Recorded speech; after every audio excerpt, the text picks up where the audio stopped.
This is an image from Trinity Test, July 1945, the first mushroom cloud in the history of our planet.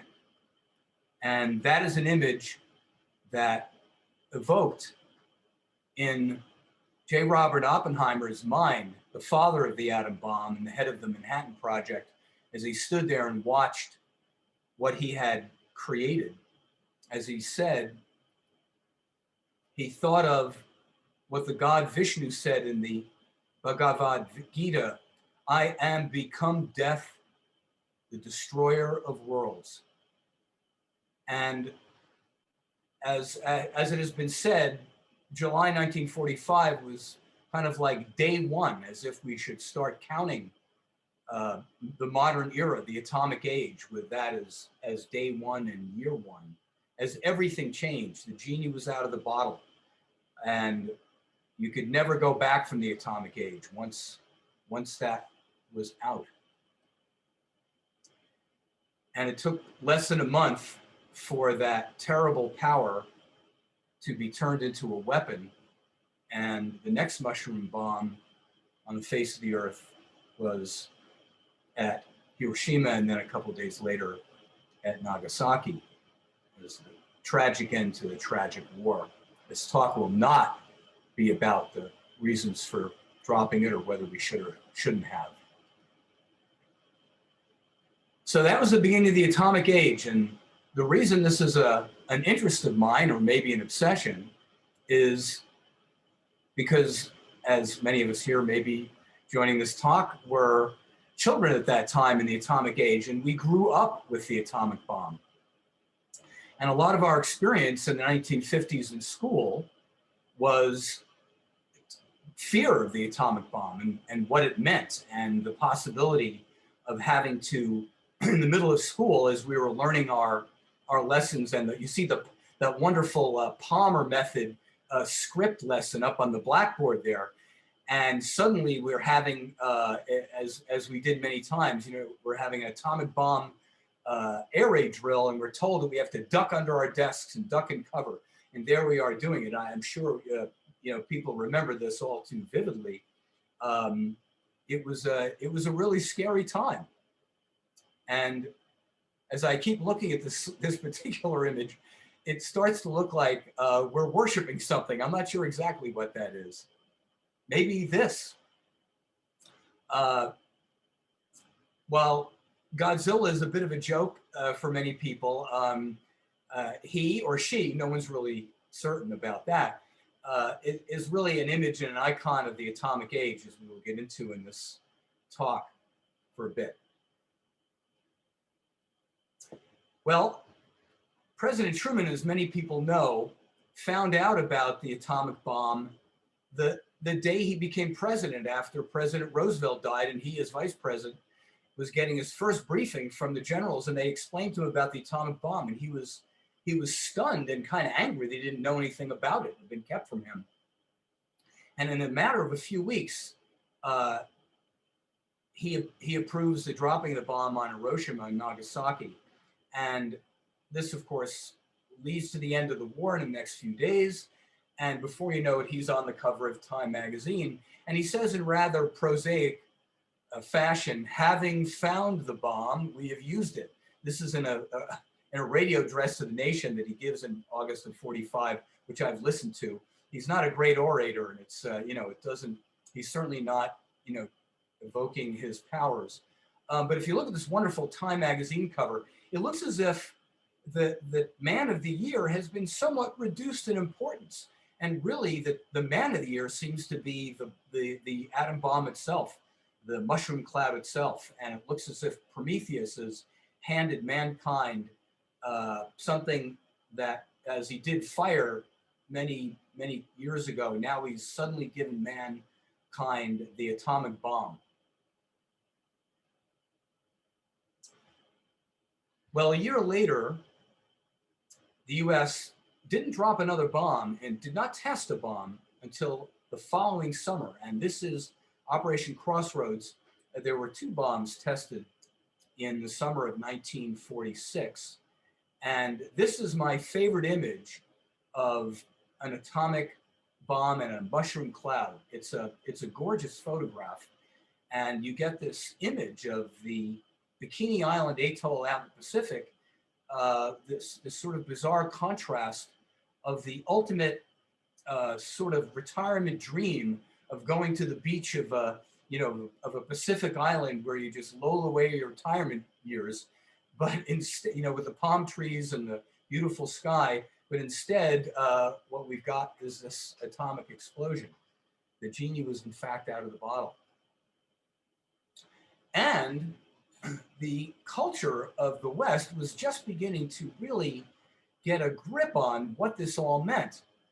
And a guy named Louis Rayard came up with this idea for designing a brand new bathing suit. And he thought, I'm going to call it the Bikini, after the Bikini Atoll, because he hoped that when people would see this brand new bathing suit, which would create the kind of shock and awe that people felt when they saw or heard about the bomb going off. And certainly the Bikini had that effect, and is as iconic an image with us in the last 75 years as the mushroom cloud itself. And the whole combination or I guess conflating of power and the atomic bomb and a bikini and sex is something that's not just thrown together for the moment by Louis Rayard. As Henry Kissinger said in his lugubrious voice once, power is the great aphrodisiac. And we'll see that theme continue as we go. Well, Hollywood got into things early. This is but wasn't sure exactly what to make of the atomic age. And some of the early films that came out of Hollywood didn't take it all that seriously. This one from the early 1950s thought, gee, atomic energy and atomic bombs might be kind of great for a comedy. And Mickey Rooney, who was the producer of this film, The Atomic Kid, not very well known anymore. It's sort of a crazy, ridiculous comedy of the time. And basically what you need to understand about this is Mickey Rooney's character is accidentally caught up in a nuclear test in Nevada. He survives it and is irradiated, and he becomes the Atomic Kid. And the key point here is that he's Mickey Rooney is a nerdy little, squirt, certainly not a sexy character of Hollywood fame, but who falls in love with him? None other than his gorgeous nurse, played by his real life wife, Elaine Davis. And when she kisses him for the first time, the lights in his room start going on and off, and he shatters a glass, and she says something to the effect of, wow, I've never had a kiss like that before. The whole concept that being radiated with atomic energy would make you powerful and sexy is the comic theme of this crazy movie. So that was one of Hollywood's early takes on things. Well, everything was pretty cool about having the atomic bomb in the late 1940s until, of course, suddenly we find out that Russia has the bomb too. This was a giant shock to America and to Truman. We just did not understand that Russia was really had some of our atomic secrets, as in fact they did get them from the Manhattan Project scientists. There were a couple of spies in there, and that led to a lot of the craziness that went on in the whole HUAC committee hearings and the McCarthy era and the Hollywood 10. I mean, Hollywood was caught up in this time in a lot of really challenging ways, to say the least. So now that we know that we're not alone, as Tom Lehrer said, first we had the bomb, and that was good because we love peace and motherhood, but now Russia had the bomb too. But he said, well, the balance of power is maintained that way. So in the early 1950s, with Russia having the bomb, the Cold War is really underway. And the early concepts of fighting the Cold War would not be missiles. We didn't have missiles yet. What we had were conventional planes, more or less. They were jet bombers now, not just not just prop-driven planes. And we figured if there was going to be atomic war, it would be with atomic bombs, relatively small, like the size of the Hiroshima bomb, not the big hydrogen bombs of later on. And they would be used in tactical situations, probably in Western Europe, in case the Russians were to attack us with their, huge army and thousands of tanks. We would not be able to match that man for man and tank for tank. So we would have to use atomic weapons to fight back. So we started testing atomic weapons in conjunction with using our troops in these practice war games in Nevada. And as the brilliant documentary, The Atomic Cafe, showed, we would set off a small atomic bomb, and we would have our troops with no more protection than just a handkerchief over their face, maybe, would then be told, okay, get up out of the foxhole and start walking towards the nuclear bomb itself with no sense of needing any protection from radiation. Sounds crazy now, but that's how things were done during Operation Upshot Knothole, one of the better names for anything that the military could have come up with.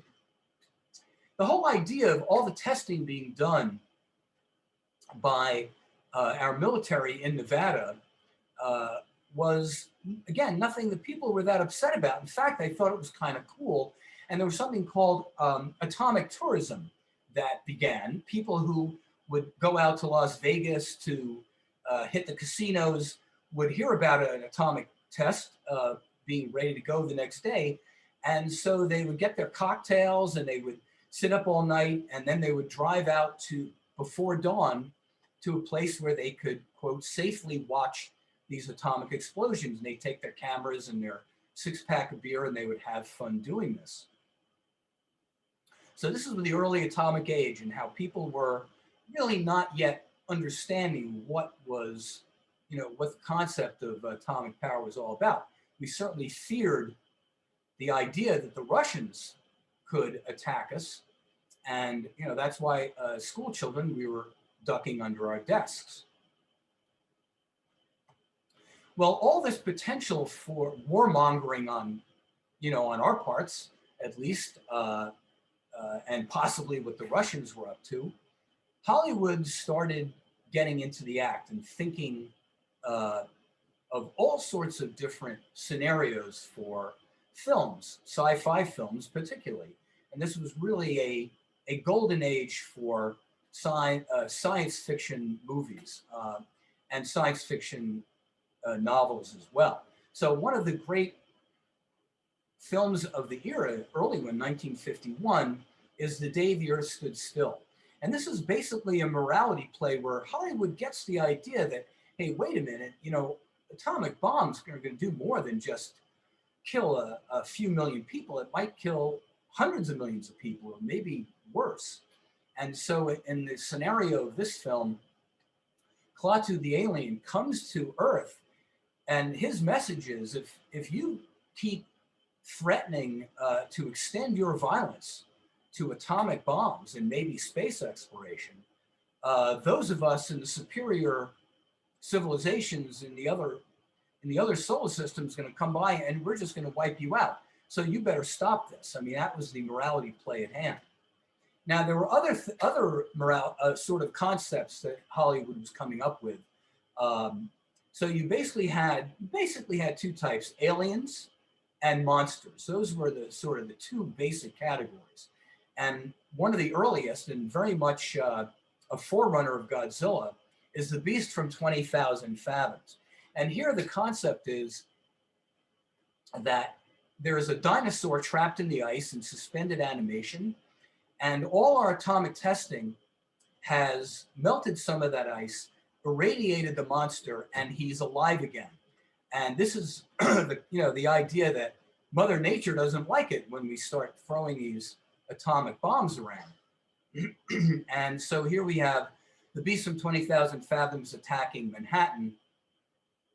And in this case, he's got he's irradiated, and he has radioactive blood, which is an enormous threat. And so we can't just attack him with conventional weapons, because if we blow him apart that way, he will spread a horrible radiation sickness all over the place, which could be worse than him just, biting people and swallowing them. So, what to do? There were some other concepts as well.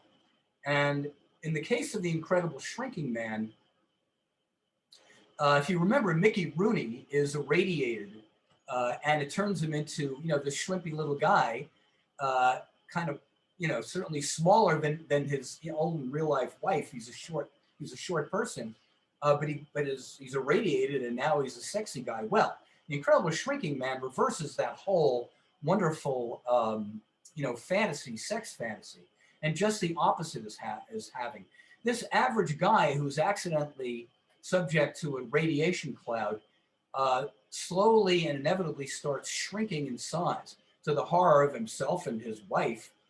And this concept in the 1950s goes a little farther here. It's like, what is happening to the modern American man?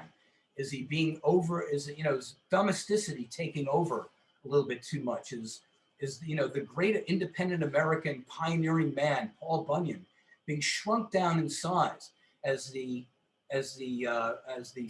female of the household becomes the dominant figure in the 1950s, even though she's hard at work, vacuuming and cooking. Is this whole concept of the American's dream sort of being limited to this sort of middle class, ticky house that you live in. Anyway, a whole other theme there that this wonderful movie explores, and it's truly a masterpiece. This is, a lot of these sci-fi movies at the time, you might laugh off because some of them are junky, some of them are just fun, but this one truly is a masterpiece for a lot of reasons. And the man shrinks down. Eventually, he gets trapped in his own basement, and he has to use his wife's sewing kit. Thanks, honey. You got to help me out here. He's got her sewing needle, and he has to fend off this spider in the basement. So these themes of what are the effects of radiation? Does it make us more powerful or less powerful? It was very unsure and unclear. In fact, the whole idea, scientists released the atom. Was this a good thing, or was it really some terrible mistake? Well, it wasn't much you could do about it. You can't put the toothpaste back in the tube. But this is what we were grappling with. And you don't know where to turn. Are we being shrunk down in size, or, as in the fantastic movie Them, is radiation causing common insects to become huge?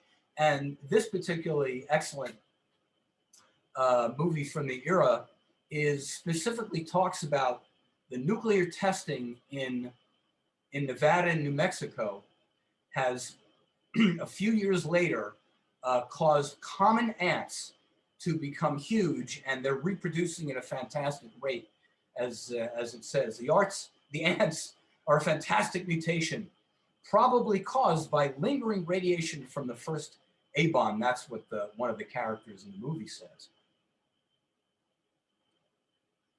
And that character, Dr. Harold Medford, the fictional scientist in the movie Them, says, "When man entered the atomic age, he opened a door into a new world. What we'll eventually find in that new world, nobody can predict."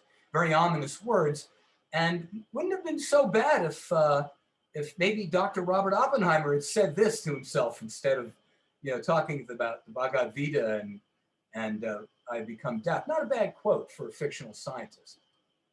The whole idea of scientists and doctors in film and fiction in general is an interesting subject to look into a little bit. And right now, I mean, if I ask the average American, do you trust scientists? Do you trust science? We might get a really mixed reaction. And back at the time, I think there was a little bit of uncertainty about what scientists were and what they offered us. So, in fact, Dr. Robert Oppenheimer, who had been a hero early on, becomes a victim of the witch hunt trials of the McCarthy era, and he's taken off the Atomic Energy Commission, and his life is somewhat destroyed by all the accusation attacks of his communist background and connection that he's accused of.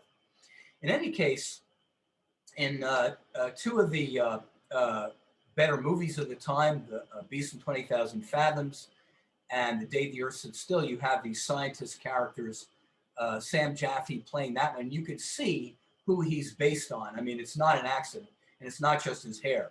I mean, he very much acts, and you know, his image in the movie is very much that of the revered Dr. Einstein. And the original mad scientist, if he was mad, or again, you know, he's sort of this mixed character, certainly comes from Mary Shelley's terrific classic from the early 19th century, Frankenstein.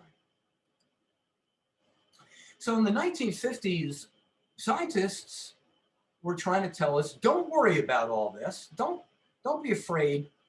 Atoms are going to give us tremendous power for good. And President Eisenhower addresses the UN in 1953 and launches his Atoms for Peace initiative. The idea, as we certainly know from all the atomic energy plants that resulted from that, was that we would get peaceful power, that we would, what Eisenhower was saying, look, we're going to share the atom with everybody, and we're going to share peaceful atomic power with everyone in the world. And this promise was a big part of what was offered to the Japanese people at the time. And basically, our atomic industry people told the Japanese government, they said, look, you can rebuild your economy. And early in the 1950s, their economy was still in the toilet post-war. They were not yet, the great economic engine they became later. And we told them, we're going to help you build atomic nuclear plants, and you're going to be able to build your economy on that. And that's exactly what happened. Japan's industrial society, that mushroom, you might say, in the 1960s, was based on power that was generated from those nuclear plants. So scientists, they were telling us that atomic energy would be so terrific that electricity would be too cheap to meter. It would be basically free electricity for everyone. Well, things changed again. And we're almost, yesterday was the anniversary, 67 years ago, of the first weaponized hydrogen bomb test, the Castle Bravo test, which we certainly didn't test in Nevada. That would have been a huge mistake, because the size of a 15 megaton nuclear explosion was roughly 500 times the size of the Hiroshima bomb, which were similar to the bombs that we were testing in Nevada. So we went back to the Bikini Island, and we certainly didn't mind destroying, an island there. We had evacuated all the people off the island, and we launched that nuclear test.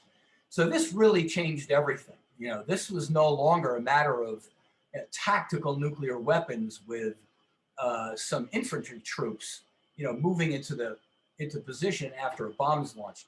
This was the beginning of what clearly was going to be a whole other level of nuclear power.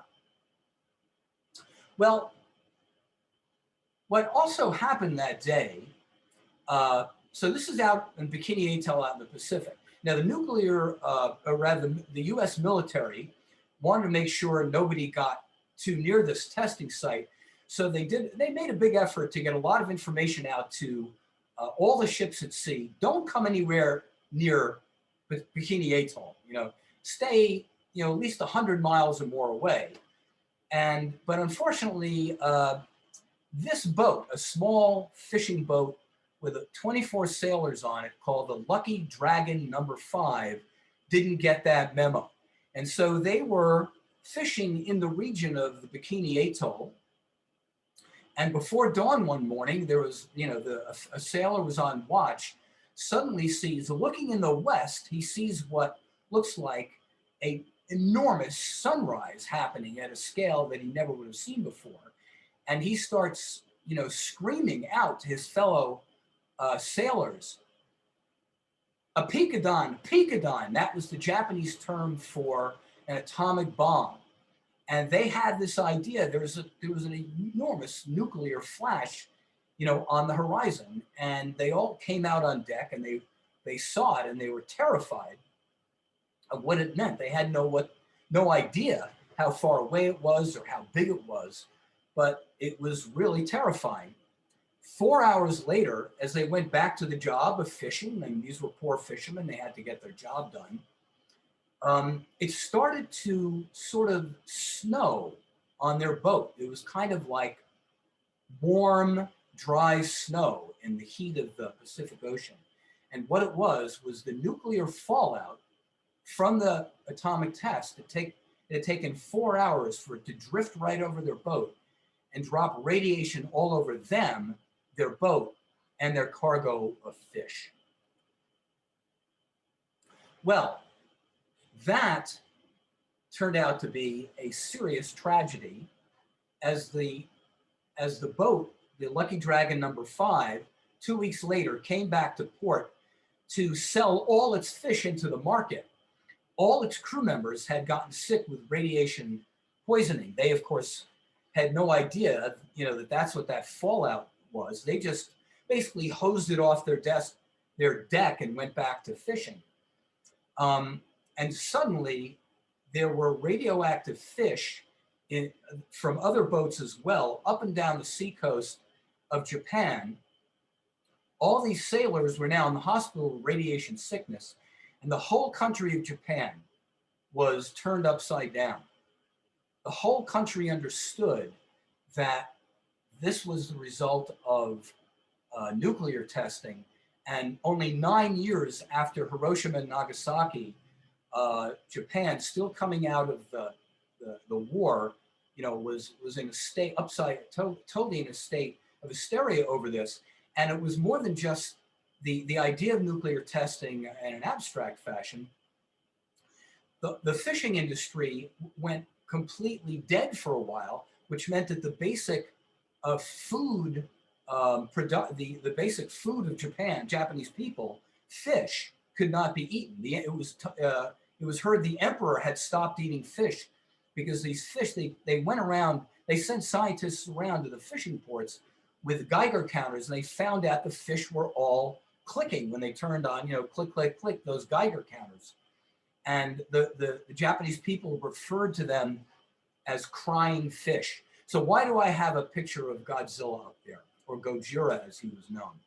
Because there was a Japanese film producer who thought this was a terrible tragedy for Japan and something had to be done about it.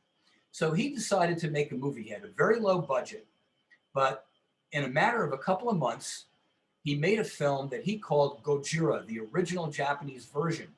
He released it in Japan in 1954, and he wanted to hire the guy who had done the animation, Ray Harryhausen, the stop action animation for Beast from 20,000 Fathoms, but he couldn't afford that. So he had a rubber suit made up, and an actor got into the rubber suit, and that's the guy who acted out Godzilla. And it was not easy, by the way. The suit was very difficult. They tried different things. It was basically hot as heck in that suit, and it was a real challenge for the actor. Now, again, you might think, okay, well, Godzilla, that's funny and that's fun and that's cool.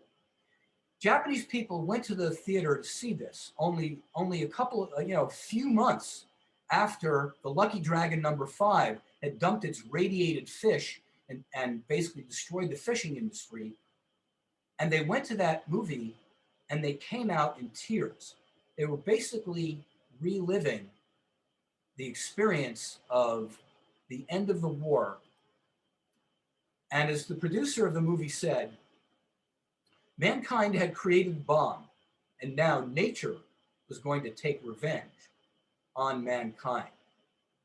Godzilla, or Gojira, was the epitome of Mother Nature reacting to these nuclear bomb tests and saying enough is enough. And you've unleashed just too much power, And as many morality plays will, kind of teach you, beware of what you wish for and beware of what you unleash. And that was the message of the original Gojira. He was out to make an anti-war movie, and there was a very serious peace movement in Japan at the time that had started up, and there was still very much active. There were survivors of the Hiroshima bombing who were well known to be involved in it. So there's the guy in the rubber suit, and you have to admire the wonderful animation effects that they created. And as I saw this movie in its American version at whatever age I was, 7 or 8 years old on TV, I couldn't get enough of it. And he was, I wasn't laughing at this. This was really intense stuff. Now, if you look at these three images, take a guess at what they might be representing. Two of them are real photographs. One is just a still from the original Gojira. And this is a way to really get a grasp of what it was that the Japanese audiences were thinking about when they saw the original Gojira. That's in the upper left. And the picture on the right is from the US fire bombings of Tokyo, and the lower left from Hiroshima. They were seeing this movie, and the Godzilla is just a giant allegory and just a symbol of the atomic bomb attacks itself. And if you know anything about the fire bombings, many, many, many more people, Japanese people, were killed by those than the two atomic attacks.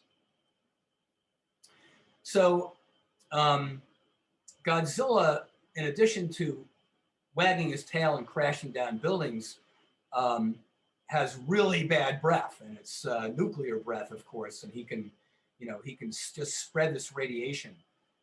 So he just is just a walking and breathing nuclear reactor. Now, what is Godzilla? Who is Godzilla? As I said, it's not even clear that Godzilla's male or female. And now in our gender neutral era, maybe that's maybe a really hip thing. Was he an evil monster? Well, in his first iteration, he certainly is a scary evil monster. And in Western mythology, dragons are demonic, and there's St. George driving the dragon, the devil, the monster out of England, so Christianity can prevail, which makes you think about the name for the first atomic bomb, Trinity, kind of a weird combination. So when Godzilla gets to America, fortunately or not, he's re-edited a bit. There are some new scenes filmed and put in starring Perry Mason there, Raymond Burr, and that's how we saw Godzilla. It wasn't until 2002 the original Gojira was released. It's a much, much better movie, and that's the one to see if you can. So Hollywood and TV isn't wasting any time. Walt Disney gets into the act. They want to push the idea of atoms for peace, and so they come up with this fantastic television show. I remembered from the time, and I got it on the internet. You can watch it, Our Friend the Atom, and it just pushes the idea that atoms for peace are going to be this wonderful thing. But even they can't help evoke this sort of mushroom cloud image and a genie out of the bottle. So things are changing in the 1950s as we're starting to get an idea of what the possibility of atomic testing is, and people get the idea that this atomic tourism of going to watch nuclear tests maybe not such a great thing to do, as nuclear testing from above ground detonations are in fact, because of the prevailing winds, contaminating our whole country.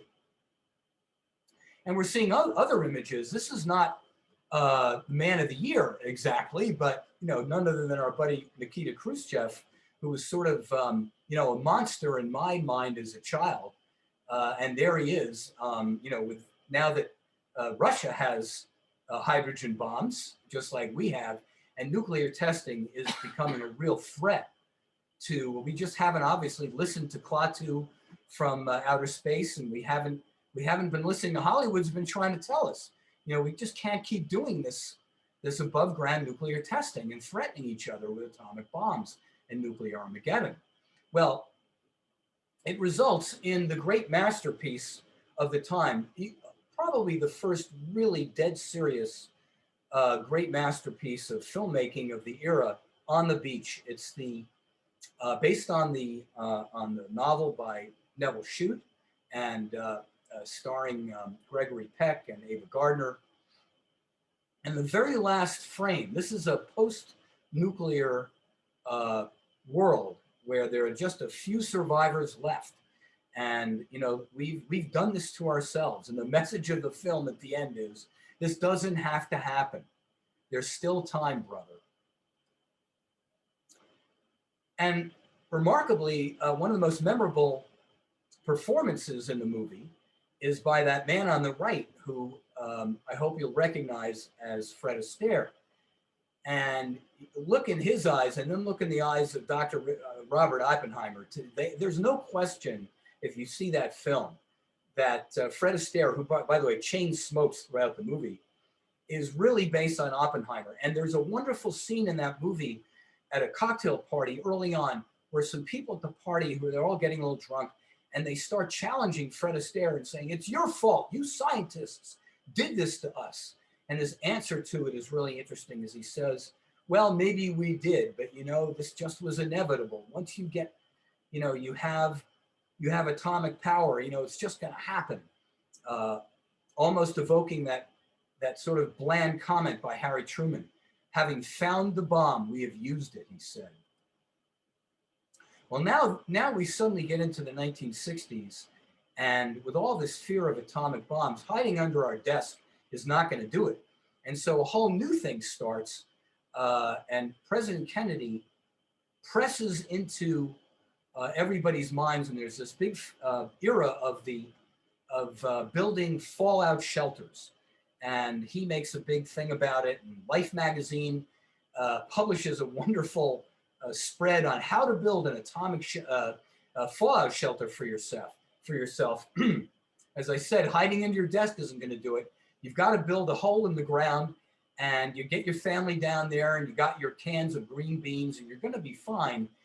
This is not a nuclear family. This is a big family. They got, how many kids they got there? 6 kids. And the guy has his hand crank on an air system. He's pulling air inside the fallout shelter that's, quote, filtered, so it's all safe. I've got to go back. Hang on a second. Now, this concept of, and I just have to tell you, I saw a television show about building a fallout shelter that basically was telling everybody you have to do this. And I watched this in horror, all by myself at the age of about 10 or something, I don't know. And I went running to my father. I'm like, Dad, what are we going to do if there's an atomic war? We got to have a fallout shelter. Come on, what are we going to do? What are we going to do? And I was really flipped out. And my father, I think, didn't know exactly what to say. He said, well, I'm like, you got to have a plan here, Dad. And he said, well, all of us, there were just 4 of us. We were a nuclear family. Well, we'll all just go down to the basement, you know, where we had a ping pong table and my electric Lionel trains, and we'll all stay down there. And I'm like, well, what good is that going to do? You know, what's the plan? He just didn't have one. And I really didn't sleep that night. It's a true story. Thankfully, I was able to see the Twilight Zone episode of The Shelter, or maybe not thankfully, probably gave me more nightmares. This is one of the greatest television shows of all time from that era, not just a great Twilight Zone. And it's talk about a morality play. It's about what happens when a bunch of neighbors who all the best of friends suddenly hear there's an atomic war underway and the Russians are about to bomb us. But only one, this is like the 3 pigs, right? With the one pig who's smart enough to build a brick house, and all the other neighbors in the community try and knock it down. Let us in, because the nuclear bombs are coming. If you ever want to watch something really great, get this online. It's easy to find. See what happens. So people were taking this stuff pretty seriously, and Women's Strike for Peace sprang up. People protesting. You know, enough of these bombs being tested in Nevada. You know, it's getting into our children's milk. Strontium-90. This was a really serious thing. And my mother was a member of Women's Strike for Peace, by the way. So we didn't have a plan for a nuclear fallout shelter, but at least she was trying to do something about this. And of course, now we're on the verge of a nuclear war with the famous Cuban Missile Crisis. This is now beyond Hollywood. This is the moment where the world almost does come to an end. But Hollywood's ready, and now we really turn the page. And sci-fi is part of the 50s. Now we're really into a whole other way of Hollywood's trying to help us kind of manage all these fears and all these terrors and all these complexities of politics and nuclear testing. And Failsafe is the great masterpiece, serious masterpiece from that time. Truly an absolute film masterpiece with the quintessential fantasy president, Henry Fonda, who could possibly be, a more perfect image of a president of the United States, as he handles a crisis in Failsafe of greater consequence than any crisis, even the Cuban Missile Crisis ultimately ended up in. I mean, it is an absolute masterpiece. If you've seen it, you know that. And by the way, when I read the original book that's based on Failsafe, which I did at the age of about 13 or so, I finished the book and I could not sleep that night. I can still remember that. I mean, I just had nothing but World War III dreams, just like Bob Dylan said, talking World War III blues. It was just a nightmare. And, it was part of a lot of our experiences growing up, these terrible nightmares. How do you handle these nightmares? Well, thank goodness that Stanley Kubrick came along and finally helped us turn the page. And this movie, I think, really did change my life. And instead of worrying about, atomic bombs, killing us, I thought, wait a minute, I've got to stop worrying and learn to love the bomb. And the greatest masterpiece of the era, sort of the yin yang or good evil, good guy, bad guy side of Failsafe is Dr. Strangelove, the sort of impish version of the same exact story. And by the way, there was a lawsuit between the producers. I won't go into that. They actually had a big legal fight over it. And Dr. Strangelove, through comedy and satire, helps us figure out how to really get through this whole experience of the atomic age.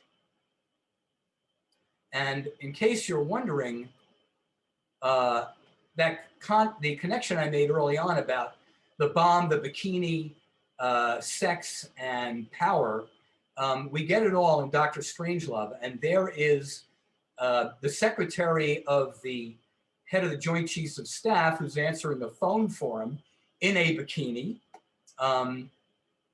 And if you're wondering about the image of, and you get her twice in here because of her reflection, Kubrick's having fun.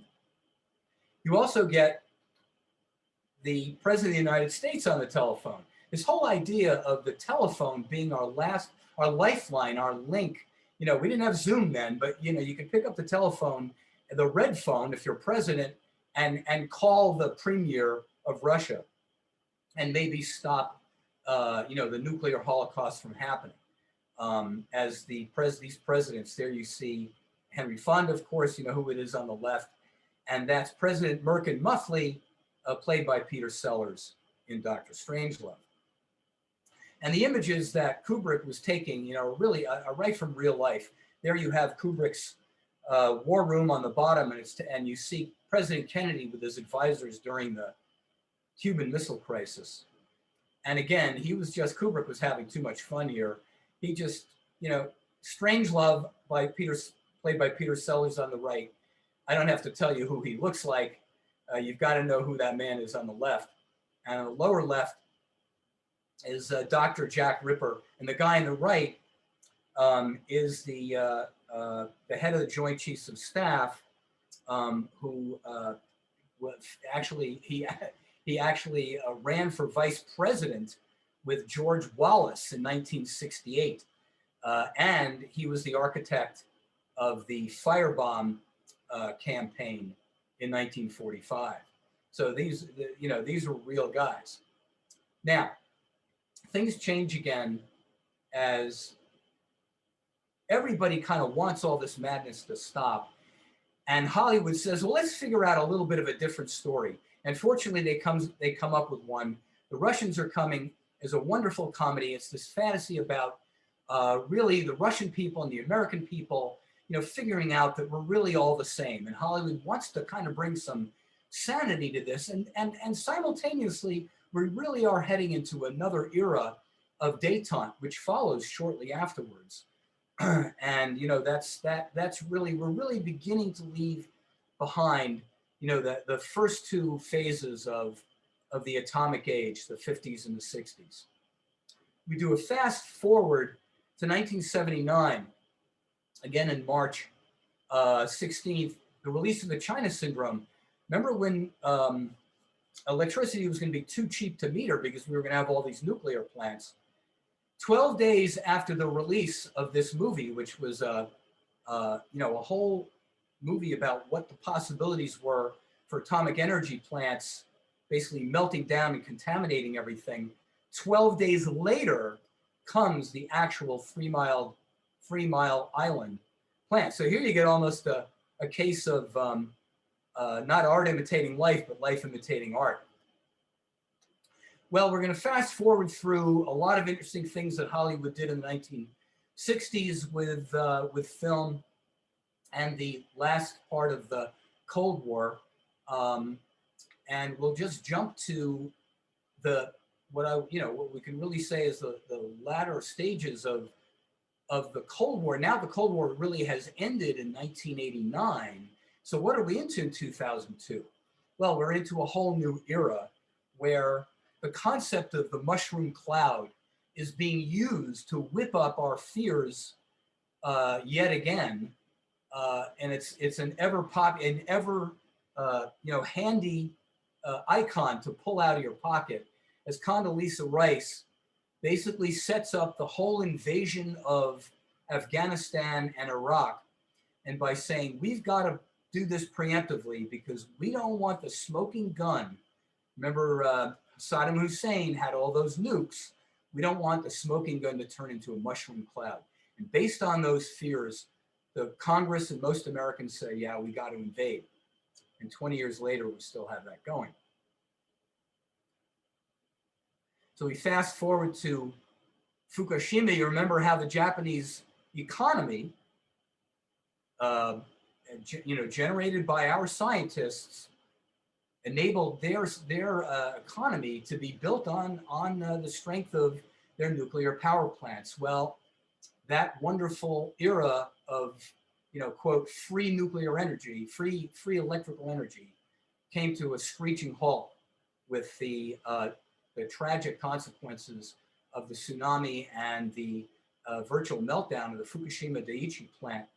Now, a lot of things were going on when the world saw all this and got pretty upset about it, to say the least.